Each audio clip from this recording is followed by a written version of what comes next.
안녕하세요, 구독자 여러분. 저는 작년에 이혼 후 홀가분한 싱글 라이프를 지내고 있는 30대 여성이자 자영업자입니다. 오늘 들려드릴 이야기는 저의 이혼 이야기고요. 간혹 주변에서 들어보면 남편이 내 편이고 착해서 시댁이 거지 같아도 참고 산다는 분들도 꽤나 있더라고요.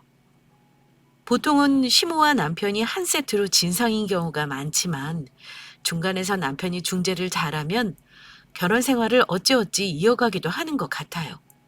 거기다 아이까지 있으면 대부분은 여자가 참고 사는 경우가 많고요.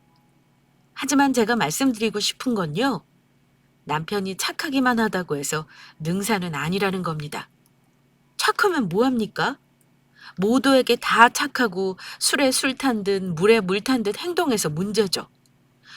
나중에는 착한 게 아니라 사실 남편 놈은 교활한 게 아닐까 하는 생각을 했습니다. 게다가 경제적으로 무능하고 기대 살면서 제 눈치 보는 것도 나중에는 꼴보기 싫어지더군요. 그래서 매달리는 남편은 혼자 살라고 하고 이혼했습니다. 직접적인 이혼 사연은 물론 다른 데 있긴 했지만요. 처음 신혼살림 차릴 때 제가 모은 돈으로 마련해 놓은 보증금 1억 4천짜리 빌라에서 시작했고 양가 부모님한테는 받은 도움 없었습니다. 저희 친정도 그렇고 시댁도 전부 지방이고 부모님 스스로 먹고 살기도 벅차하셨는데 차마 결혼한다고 손을 벌릴 처지가 아니었어요. 남편은 중소기업이지만 월 수령의 300은 가져오는 직장에 다녔고 저는 실수령액은 적지만 안정적인 직장에 다녔고요. 남들 사는 것처럼 저축하고 살면서 대출받아 집도 사고 아이도 낳으며 살리라 마음 먹었었죠. 하지만 결혼하고 1년 정도 지났을 무렵에 제가 몸이 안 좋아 직장을 먼저 그만두었습니다. 결혼 5년째였음에도 아이가 없었던 이유가 있었습니다. 왜냐하면 결혼해서 내내 경제적으로 힘들었어요. 이상하게 돈이 모이지가 않았습니다. 그런데다 한창 돈 모아야 할 때 제가 직장을 그만두었으니 아이는 꿈도 못 꿀 처지였습니다. 그렇다고 시어머니가 자식들 잘 살라고 마음 써주셨냐 하면 그것도 아닙니다. 도와주는 건 바라지도 않았고 그저 우리 잘 살라고 가만히 놔두기만 했으면 좋겠다 싶었는데요. 저희 시어머니는 그런 마음씨 넓은 어른이 절대 아니셨습니다. 제가 직장 관두고 집에서 쉰다고 하니 저희 집에 득달같이 올라오셨던 적이 있었습니다.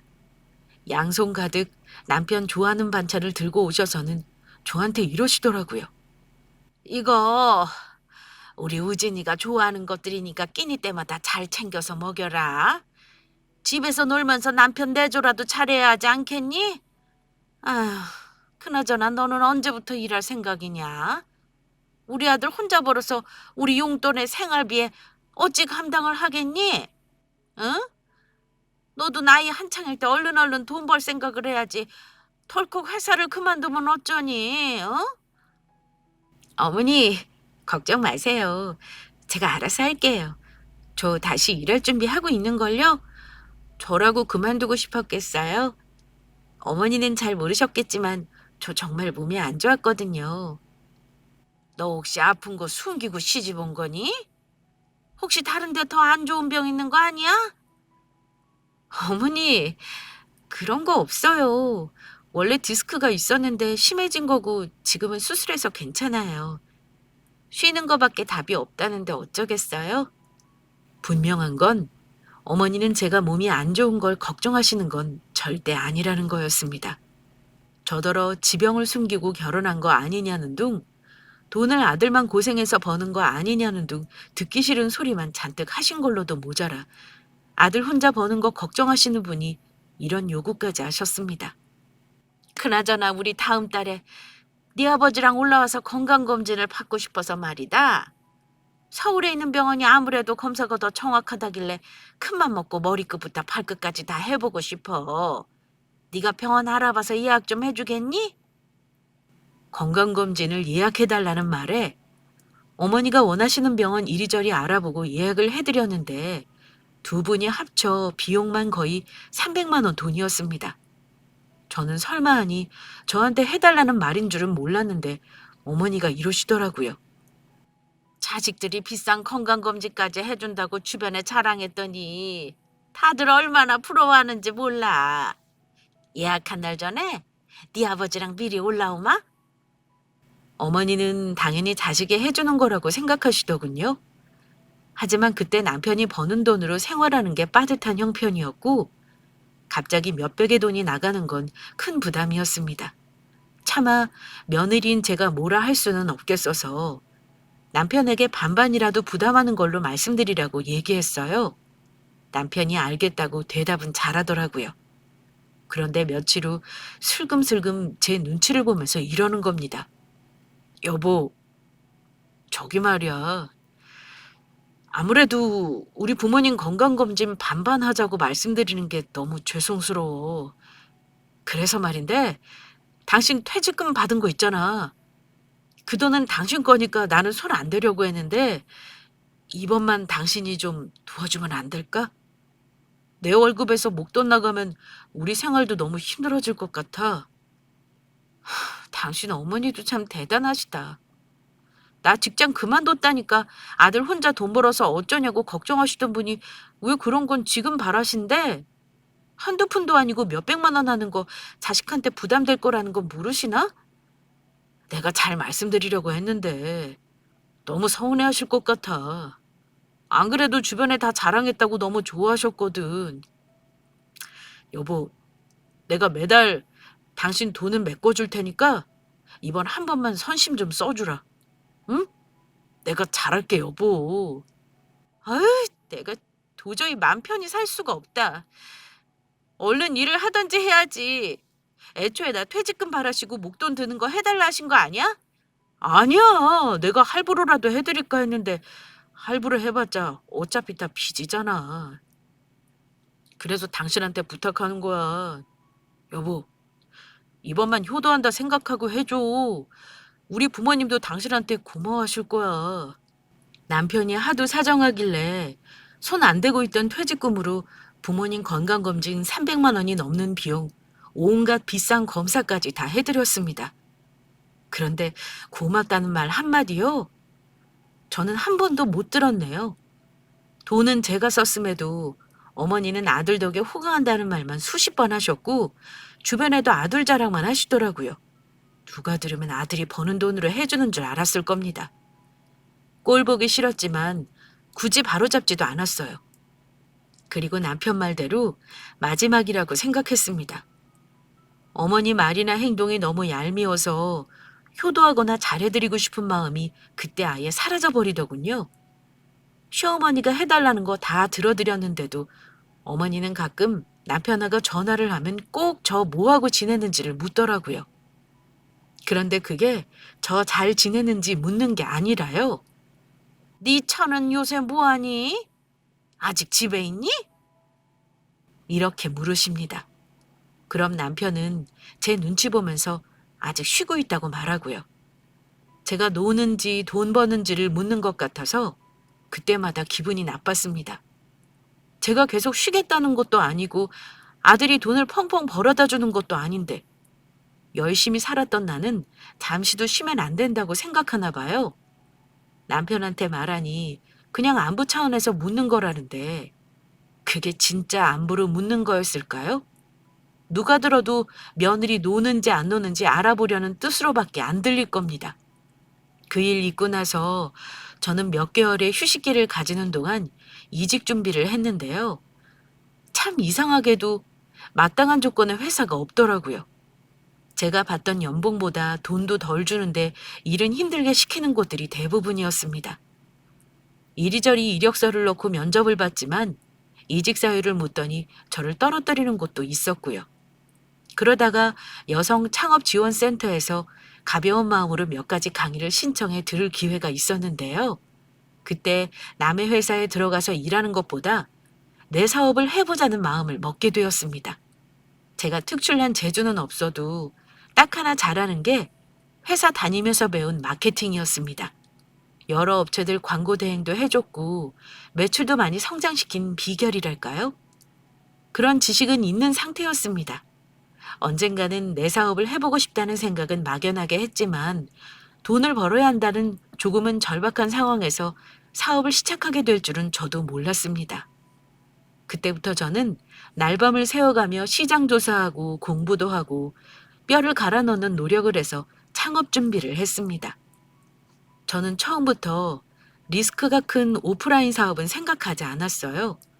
소자본으로 시작할 수 있는 일을 찾다가 해외 구매 대행 일을 시작하게 되었습니다. 처음에는 소소하게 월급만 벌어보자는 생각이었습니다. 그런데 제 노하우를 적극 반영해 온라인 광고도 하고 마케팅을 하자 매출이 점점 늘기 시작하더라고요. 1년이 지났을 무렵부터는 제가 버는 돈이 남편 연봉의 정확히 3배를 찍게 되었습니다. 상당히 빠른 성장이라고 제 성공 스토리가 소문이 나서 제 노하우를 전자책으로 출판하기도 했고 컨설팅도 해주면서 부수입이 더 늘어나기도 했어요. 그렇게 살다 보니 당연히 아이를 갖는 건 생각도 할 수 없었습니다. 30 초반에 이룬 성과치고는 자랑할 만한 정도라고 생각합니다.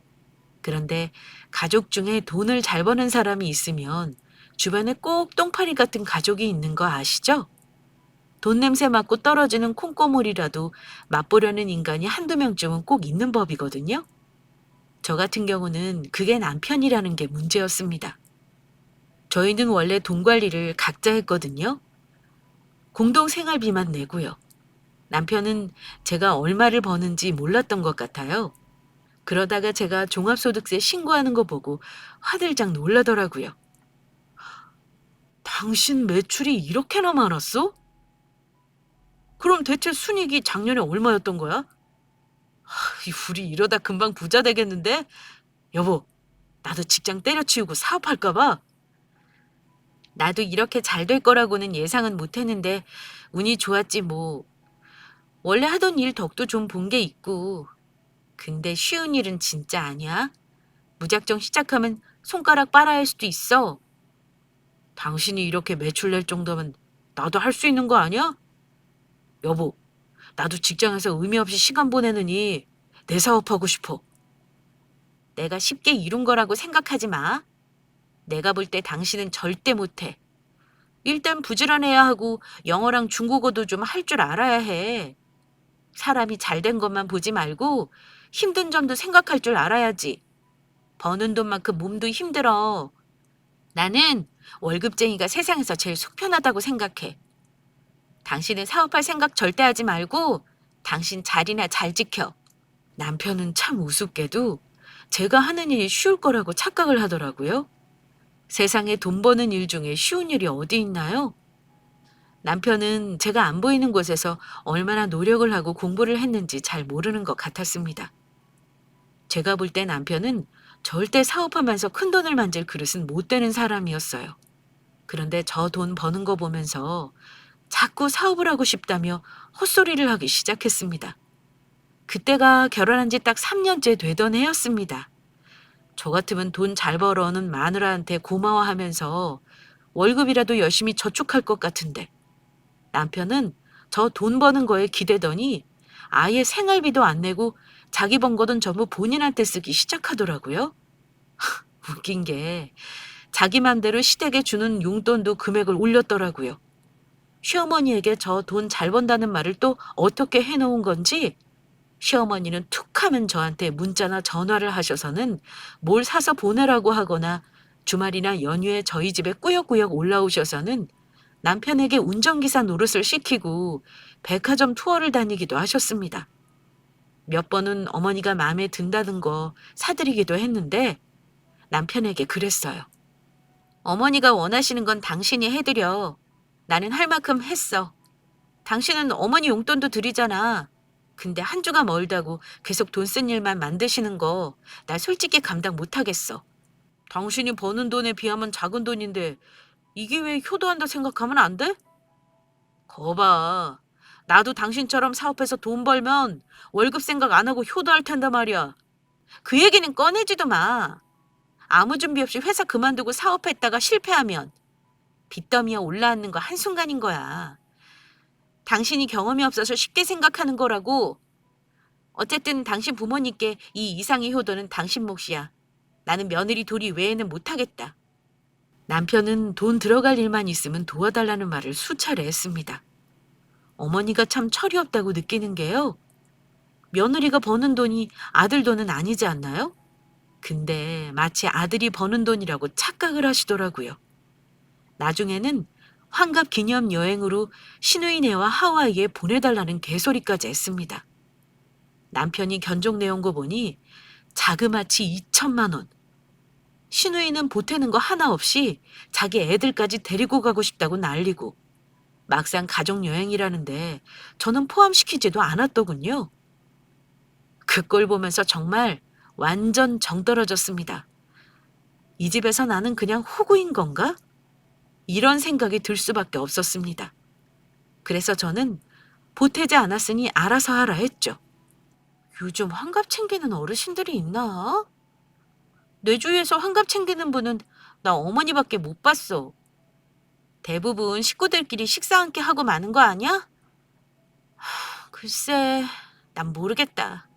어머니가 욕심이 너무 과하신 것 같아. 뭐 내가 말릴 일은 아니지. 어머니가 정 가고 싶다고 하시면 당신 돈으로 보내드려. 그 돈 설마 나한테 대라는 건 아니지? 제가 말했더니 남편도 양심은 있었나 봐요. 대답을 못 하더라고요. 어머니 속내야 뻔하죠. 환갑이라는 명분만 들어서 자식들 액세서리처럼 데리고 다니며 아들 내외, 아니 정확히 말하면 제 돈 쓰고 싶어서 안달내시는 거요. 2천만 원 경비 어디서 나오겠어요? 전부 제 주머니에서 나가는 거 뻔히 아실 텐데 참 대단하다 싶었습니다.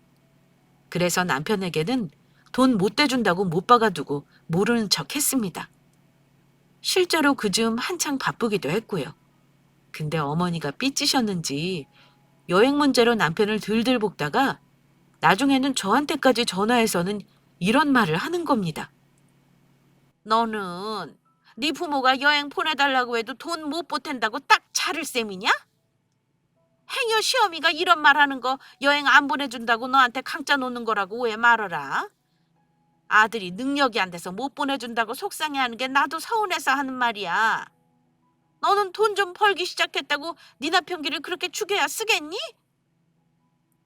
내가 보기엔 너는 돈 버는 거 말고는 아무것도 하는 게 없잖아. 어머니가 속내를 말하시길래 저도 하고 싶은 말을 질러버렸습니다. 어머니, 우리 결혼할 때 도움 주신 거 하나도 없는 거 아시죠? 근데 3년 내내 어머니랑 아버지한테 들어간 돈 얼만 줄 아세요? 남편한테 받은 용돈까지 합하면 거의 직장인 월급만큼 가져가신 거예요. 그렇다고 제가 며느리 도리를 안 한 것도 아니고요.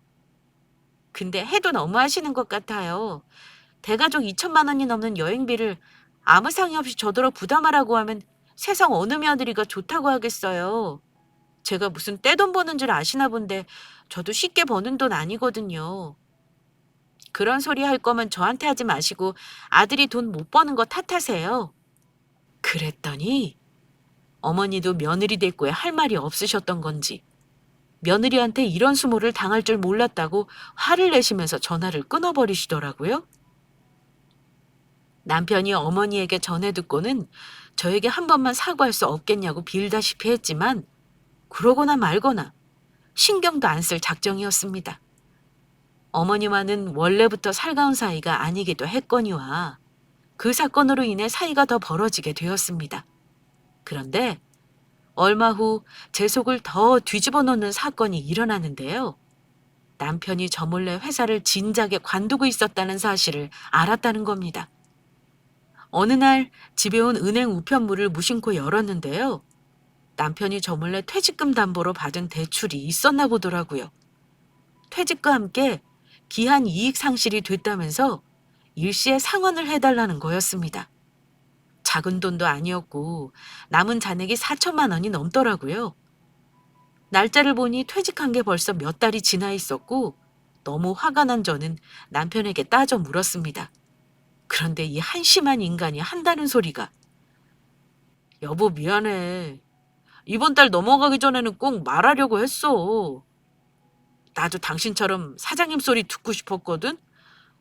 사업 아이템만 찾으면 되는데 생각보다 쉽지가 않은 거야. 당장 여기저기 카드값 갚을 건 퇴직금으로 충당했거든? 근데 갑자기 대출을 일시에 상환하라니까 어찌해야 좋을지 모르겠더라고. 그래서 당신 몰래 퇴직금을 단기간에 불리려고 주식이랑 코인 좀 했어.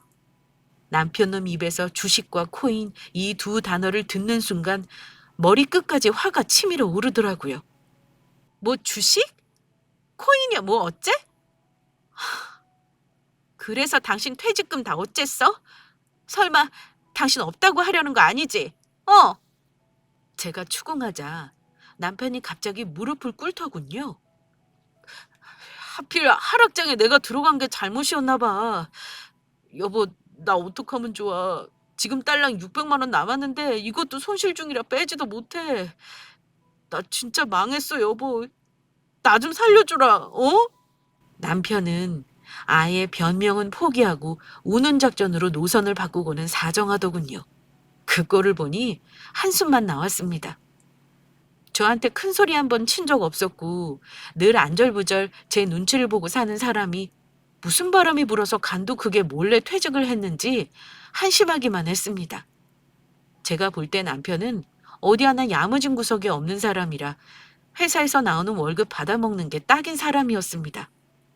근데 사업하겠다고 저 몰래 퇴직한 것도 모자라 그나마 받은 퇴직금도 날려먹고 수중에 있는 돈이 고작 600이라니요. 그걸로 대출을 갚아도 마이너스잖아요. 돈 없다고 엉엉 울면서 어쩌냐고 하는데 참 할 말이 없더라고요. 당신은 참 속편해서 좋겠다.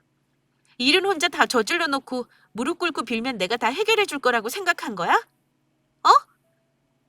이 상황만 넘기면 당신은 맘 편해지는 거잖아.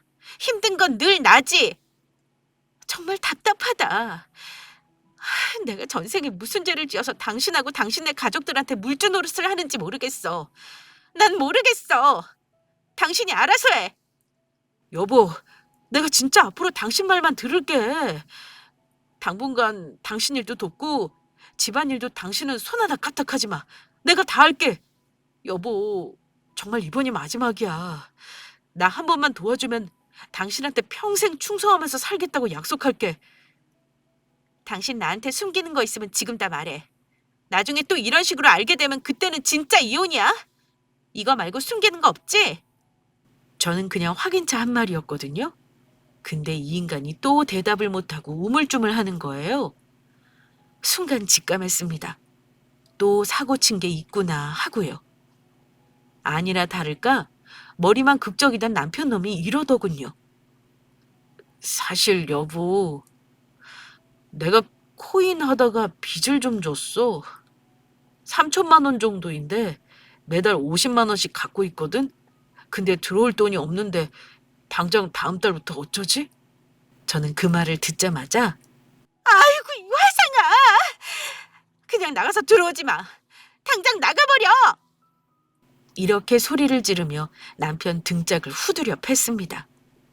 남편은 자존심 따위 없는 사람이었고 본인이 절박한 상황이 되자 자기 기댈 곳은 저밖에 없다는 걸 알았던 거죠.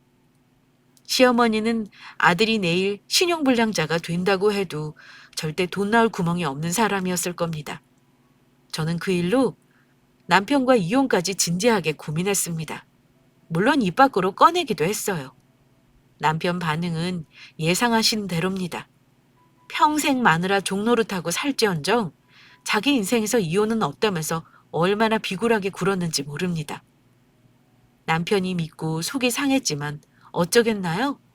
그래도 미우나 고우나 내 남편이니 감수하고 마지막 기회를 줘야겠다 마음을 먹기로 했습니다.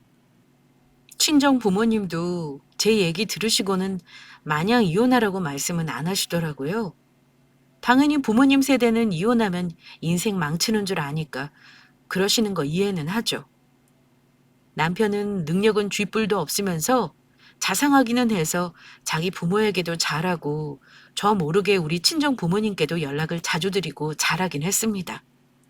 친정 부모님도 딸이 고생하는 거 이해하면서도 이서방이 악한 사람은 아니니 참으라고 하신 거고요. 그래서 제가 남편 퇴직금 담보대출 잔액은 갚아주었고 매달 나가야 하는 상환금도 도와주기로 했습니다. 남편은 그때부터 본격적으로 주부 노릇을 시작했습니다. 시어머니는 아들이 퇴직했다는 거 몰랐을 때는 요구하는 것만 많았는데 그래도 양심은 있으셨나 봐요. 남편이 직장 그만뒀다는 말 듣고 나서는 한동안 잠잠하시더라고요. 저는 그중 매출이 늘면서 사무실도 따로 얻었고 창고도 임대해 사업할 만큼 바쁜 생활을 하고 있었습니다. 아침에 8시 반에 나가서 집에 오면 10시가 다 된 시간이었고요. 일주일에 2~3번은 남편이 사무실에 나와서 송장 입력하는 일을 돕기도 했습니다. 대신 월급은 따로 안 줬어요. 어차피 남편이 제 카드를 쓰기도 했고 대출 갚아준 거 그거라도 일해서 돕겠다고 본인 입으로 말했거든요. 그런데 나중에 어머니가 남편에게 제 일을 돕고 있다는 걸 들으셨나 봐요. 저는 어머니가 집에서 노는 것보다는 그게 훨씬 낫다고 말하실 줄 알았는데요. 뭐가 또 마음이 틀어졌는지 한번 올라오겠다고 하시더라고요. 그런데 집에 오자마자 하시는 말씀이 집골이 이게 뭐냐? 개판 5분 전 아니냐? 너 돈 번다고 설마 우리 아들한테 다 맡겨놓고 아예 집안일은 손을 뗀 거니? 남자가 아무리 잘한다고 해도 여자가 할 일이 있는 거야. 네가 돈 벌고 있다고 해서 그게 다라고 생각하지는 말라는 거야. 이러시는 겁니다. 저는 도무지 이해가 안 가는 게요. 자기 아들이 직장도 안 다니고 집에서 그러고 있으면 며느리한테 절대 큰 소리를 못 칠 것 같거든요. 근데 당신 아들이 저한테 무시당하고 살까봐 군기 잡는 건가 하는 생각이 들었습니다. 어머니, 저 돈 번다고 유세한 적 없는데요. 저한테 이런 소리 할 게 아니라 혼자 생계 책임지느라 고생 많다고 해주셔야 정상이죠. 저희 친정 부모님은 남편이 저래도 험담 한 번 한 적 없으시고 맨날 우리 사이 하시는데 대체 저는 이 집에서 뭐죠? 너는 그냥 알겠다고 어른 말에 대답 한 번 하는 게 그렇게 어렵니? 다른 게 유세가 아니라 네가 지금 이러는 게 돈 버는 유세야. 이제 어쩔 거냐? 너 설마 우리 아들이 돈 못 버니 설마 용돈 안 보내겠다는 건 아니지? 그제야 알겠더라고요. 어머니는 남편이 직장에 안 다니니 받던 생활비가 끊길까 봐 득달같이 올라오신 거였습니다. 어머니, 저 결혼할 때 넉넉하게 시작한 것도 아니고 이제야 살만해진 거 모르세요? 그나마 제가 벌어서 이만큼 일어놓은 거예요. 제가 남편보다 더 버니까 제가 버는 돈도 받아야 된다고 생각하시는데 저는 드릴 생각 없어요. 그럼 다음 달부터 우리 당장 병원비며 카드값은 어쩌라는 거냐? 계속 나 몰라라 하겠다는 거야? 저와 어머니 사이에 고성이 오가자 남편이 끼어들더라고요. 그래도 어머니 앞에서는 제 편에 서서 말은 했습니다. 엄마, 이제 그만하세요. 다음 달부터는 동생이랑 반반씩 보태던지 해야죠. 저 혼자는 이제 감당 못해요. 어쨌든 다 내 잘못이에요. 집사람 말 안 듣고 마음대로 회사 그만둔 것도 잘못이고 빚진 것도 잘못이에요. 그러니까 자꾸 이 사람 뭐라고 하지 마세요. 엄마가 저 힘들 때 도와준 거 아니잖아요. 엄마 아들 도와준 게 이 사람인데 왜 자꾸 우리 집사람을 못 잡아먹어서 안달이세요? 너 지금 엄마 앞에서 네 집사람 편드는 거니? 좋아. 알았다. 내가 다시는 네 집사람한테 뭘 안 하마. 그러니까 매달 주던 용돈이나 끊기지 않게 잘 얘기해. 어머니는 그렇게 엄포를 놓고 내려가셨습니다. 남편은 어머니 가신 뒤로 우리 살기 바쁘니 신경 쓰지 말라고 하는데 시부모 둘이서 왜 그리 헛물을 켜고 며느리 버는 돈을 못 가져가서 안달인지 너무 싫었습니다. 친정 부모님 제가 드려도 받지도 않으시는데 너무 비교되더라고요. 원래 시댁을 자주 오가는 편은 아니었지만 그날 이후로는 아예 명절이고 뭐고 남편만 보내버릴까 생각이 들 정도로 어머니가 싫어졌습니다. 물론 제 주머니에서 시댁으로 나간 돈은 없습니다. 남편에게 알아서 하라고 했어요. 그런데 그 일 있고 나서 추석을 한 달 앞둔 시점에 더 황당한 사건이 일어났다는 겁니다. 나름 건강을 자부했던 시아버지가 갑자기 대장암 진단을 받으셨습니다. 검사를 해보니 서울 큰 병원에서 수술을 해야 하고 항암도 해야 한다고 하시더라고요. 물론 생명이 달린 문제라 갑자기 암 선고 받으셨을 때는 저도 놀랐고 온 가족이 다 놀랐습니다. 그런데 다행히 극초기라 수술하면 일상생활이 가능하다고 하기에 다행이라고 생각은 했어요. 남편은 부랴부랴 대학병원에 아버지 진료를 예약하고 아버지를 모시고 여러 번 병원을 오갔습니다. 자기 아버지니 당연히 본인이 해야 할 일이었고요. 그런데 아버지가 남편에게 안성에서 서울 왔다 갔다 오가는 게 너무 힘들다고 수술하고 회복할 때까지는 우리 집에서 지내고 싶다고 얘기를 하셨나 봐요. 하지만 문제는 아버지가 지내고 싶다고 한 기간이 한두 달이 아니었다는 겁니다. 아버지는 항암을 하는 내내 어머니보다는 자식 며느리에게 수발을 받기를 원하셨던 것 같아요. 저에게 직접적으로 말씀하시기를 너희는 아직 애도 없고 형편도 넉넉하니 너희 신세를 지는 게 마음이 편할 것 같다. 우리 아들놈이 남자 노릇을 못해서 너한테 면목이 없다만 그렇다고 내가 시집간 딸한테 덕 보자고 할 수는 없는 노릇 아니냐. 걔네는 애도 둘이라 살기 빠듯한 게 뻔히 보이잖아. 항암하는 동안 먹을 것도 잘 먹어야 하고 쉬어야 하는데 네 시어머니는 나 끼니 신경 잘 써줄 사람이 아니야. 그건 네가 더 잘할 거다. 딱 1년 정도만 너희랑 같이 살았으면 한다. 근데 남편은 해맑게만 하고 눈치라고는 하나도 없어서 아빠가 암 걸린 게 너무 슬프기만 했나 봅니다. 제 얼굴 구겨지는 건 보지도 않고 이러더군요. 아버지, 걱정 마세요. 저 남아도는 게 시간이잖아요. 수술하고 저희 집에서 편히 쉬세요. 당분간 시골 일은 생각도 하지 마시고요. 여보, 당신도 괜찮지? 어차피 집안일은 내가 다 하잖아. 어? 하지만 제가 괜찮을 리 없었습니다.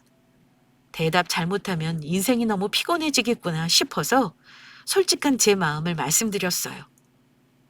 죄송한데 아버님, 한두 달은 몰라도 그렇게는 못하겠어요. 아버지 암이 심각한 것도 아니고 초기인데 수술하고 항암만 끝나면 관리는 어머님 도움 받으시면서 하셔야죠. 왜 저랑 남편한테 아버님 건강 관리를 떠넘기려고 하세요. 제가 집에 있는 사람도 아니고 일도 바쁜데 집에 와서 쉬지도 못할 거고 그건 힘들겠네요. 수술하고 잠시 머무시는 건 괜찮아요. 하지만 1년 넘게 같이 지내자는 건 못 들어드리겠어요.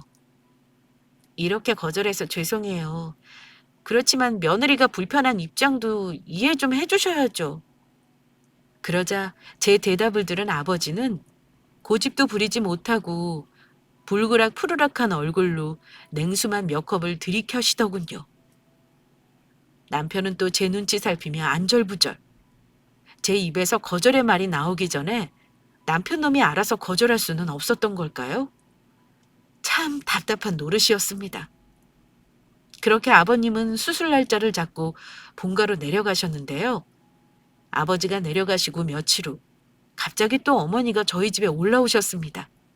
그런데 이번에는 이전과 어머니의 태도가 정말 달랐습니다. 초인종 누르는 소리도 신경질적이더니 문을 열어드릴 때부터 잔뜩 화가 나 있으시더군요. 어머니, 어쩐 일이세요? 지금 남편은 마침 잠깐 외출 중인데요. 어머니는 자리에 앉지도 않으시고 저에게 이러시더군요. 오늘 너한테 볼 일 있어서 왔어. 너 며칠 전에 시아버지한테 눈 똑바로 뜨고 집에서 못 모시겠다고 했다며? 다른 것도 아니고 시부모가 아파서 잠시 아들 집에 있겠다는데 네가 감히 거절을 해? 어머니, 아버지한테 뭔가 잘못 들으신 것 같은데요. 수술하고 병원 다니시는 동안은 저희 집에서 지내시는 거 상관없다고 했어요. 하지만 아버지는 저희 집에서 1년 넘게 같이 지내고 싶어 하시는 것 같길래 그건 어렵다고 말씀드린 거고요. 수술하시고 항암하시는 동안 옆에서 어머니가 챙겨주셔야지 제가 해드려야 하는 건 아니잖아요. 저 요즘 사업 잘 돼서 정말 바쁘게 살아요. 집에 들어오면 12시인데 제가 챙겨드리는 건 현실적으로 힘들고요. 뭐야? 너 지금 네 시아버지 수발을 나한테 미루는 거니? 내가 아무것도 안 하겠다는 게 아니다. 나도 몸이 아픈 데가 많아서 자식 도움 받겠다는 거야. 너는 자식된 도리로 며느리 도리를 도대체가 모르는 거냐? 또 자식 도리, 시어머니 도리를 운운하시길래 제가 그랬습니다. 어머니, 그럼 제 남편이 아프기라도 해서 부모 도리라고 어머님 집에 보내면 어머니는 기분 좋으시겠어요? 오냐하고 삼시세끼 다 챙기고 수발하실 거냐고요. 왜 말도 안 되는 도리를 운운하세요? 그런데 제가 그 말을 뱉는 순간 갑자기 어머니가 피할 새도 없이 제 머리채를 휘어잡으시더니 마구 흔드시면서 역정을 내시는 겁니다. 인연이 기어이 나를 열받게 하는구나. 시집와서 남편 기죽이고 혼자 잘난 척하는 건 눈코 싫어왔는데 그래도 우리 아들이 너 좋아해서 놔둔 거 모르니? 우리 아들 정도면 너 아니라도 더 좋은 마누라짜리 많은 거 몰라? 지금 너랑 헤어져도 줄 설 거다. 잘난 거 하나 없는 거 며느리로 받아줬더니 돈 좀 번다고 기고만장해서는 뭐가 어째? 네 사업이 그렇게 중하냐? 모든 우선순위가 있는 거야. 며느리 도리가 중하지 그깟 몇 푼 버는 사업이 중해? 저는 어머니가 휘두르는 팔에 속수무책으로 당할 수밖에 없었습니다. 어머니, 이거 놓고 말씀하세요. 저 힘쓰면 어머니 다치시는 거 알죠? 이거 빨리 놓으시라고요. 저는 겨우 어머니 손을 머리에서 떼어 놓았습니다. 너무 분하니 저도 모르게 눈물이 뚝뚝 흐르더라고요. 어머니 손아귀는 제 머리카락에 한 움큼 들려 있었는데 그거 보니까 뭔가 정신이 번쩍 들면서 도저히 안 되겠구나. 이 집안은 구제불능이다 하는 깨달음이 왔습니다. 어머니, 지금 제 머리채 잡으신 건 책임지셔야 할 거예요. 저 며느리 노르시고 뭐고 다 때려치울 거니까 그렇게 알고 나가세요. 무능력한 어머니 아들도 싫고요.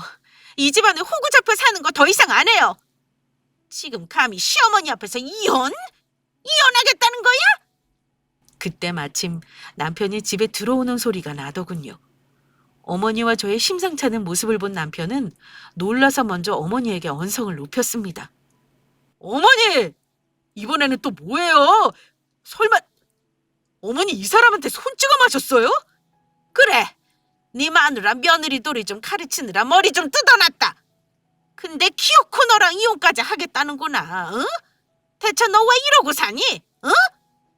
그러자 남편은 마른 세수를 몇 번 하더니만 엄마 제발요. 저 지금 이 사람이랑 이혼하면 거지예요. 이 사람이 저 생각해서 어머니한테는 말 안 했나 본데 저 이혼하면 길바닥 나 앉아야 한다고요. 뭐? 대체 그게 무슨 소리야? 너도 그동안 열심히 벌었는데 왜 그런 말을 하는 거니? 그때 제가 쐐기를 박았습니다. 어머니 잘난 아들 반납할 테니까 이제부터는 알아서 책임지세요. 잘난 아들 빚쟁이 돼서 제가 다 갚아주고 있는데 대체 누가 누구더러 기고만장하다고 하시는지 모르겠네요. 이제는 어머니가 알아서 갚아주세요. 충분히 능력 있으시잖아요. 힘들 것 같으면 사는 집이라도 파시던가요. 시아버지 수술비며 병원비 덤터기 쓰는 거 싫어서라도 저 이혼해야겠네요. 그 돈 또 갖다 바치느니 천하의 나쁜 며느리 기꺼이 되드릴 테니까 주변에 다 말하고 다니시지 그래요? 그랬더니 조금 전까지는 기세등등하던 어머니 얼굴이 당황하는 얼굴로 바뀌더군요. 그러더니 남편에게 물으셨습니다. 대체 빚이 얼마길래 그래? 얼마나 대단한 돈을 갚아주길래 너 이러고 사는 거냐? 그러자 남편이 코인비 3천에 제가 퇴직금 담보대출도 제가 3천 넘게 갚아준 걸 말하더군요. 원래 시어머니가 돈 앞에서 굉장히 약한 사람이거든요. 그 말을 듣더니 사색이 되더라고요. 태세전환이 그렇게 빠른 사람은 생전 처음 봤습니다. 갑자기 남편에게 더 크게 화를 분출하시는 겁니다. 넌 그런 게 있었으면 진작 말을 했었어야지. 내가 그것도 모르고 며느리 구박하는 시어머니가 됐잖아. 그러니까 제발 그만하시라고요. 어머니는 갑자기 비굴한 표정으로 예, 내가 아까는 화내서 미안했다. 네가 그렇게 속 깊은 짓 했는 줄도 모르고 너를 못 살게 굴었구나. 내가 한 말은 잊어라. 네 아버지 일도 신경 쓰지 말어. 내가 알아서 하마. 어째 화 많이 났니? 저는 그 모습 보고 피식 웃었습니다. 사과는 됐고요. 더 들을 거 없어요. 저 남편이랑 이혼할 겁니다. 오신 김에 이 사람 데려가세요. 집은 제가 챙겨서 보내죠. 어차피 이 집에는 저 사람 권리 없어요. 그동안 까먹은 돈, 번 돈보다 많으니까 제가 줄 것도 없고요. 깔끔하게 애도 없겠다 끝낼 거니까 그런 줄 아시고 가세요. 저는 단호하게 이혼 의사를 전했고 남편과 시어머니는 쩔쩔매며 저에게 용서를 빌었지만 저는 두 사람을 용서하지 않고 어머니를 내려보냈습니다. 그날로 시댁과 관련 있는 번호는 전부 차단했고 남편에게는 협의 이혼하자고 했어요. 애도 없겠다. 그 편이 소송보다는 깔끔할 것 같아서요. 빚 갚아주는 거 더 이상 못하겠다고 당연히 말했고 그동안 갚아준 건 청구하지 않겠다 했습니다. 하지만 고집 부리면 소송하고 그동안 내준 것도 전부 청구할 거라고 했어요. 남편은 두 달을 저한테 울고불고 매달리더군요. 정말 찰거머리가 따로 없었죠. 그 작전에 더 이상 속아 넘어갈 제가 아니었어요.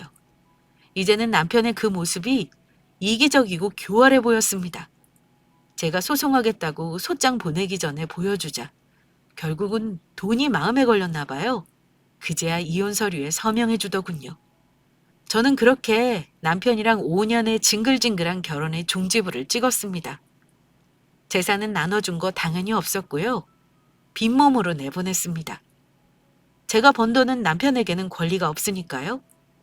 이혼하고 나서 저는 새 아파트로 이사했고 전 남편 놈은 뭐하고 사는지 몰라요. 본가 내려가서 부모 재산 축내며 살거나 먹고 살려고 취직하거나 자기 살 길 잘 찾아 살고 있겠죠. 이렇게 홀가분하게 1년 정도 살아보니까 이혼 별거 아니라는 생각이 들더라고요.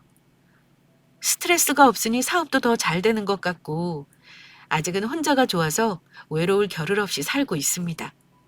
남편이 저한테 악하게 군 건 없어도 뭐랄까 중간에서 역할을 잘했다고 할 수는 없는 것 같아요.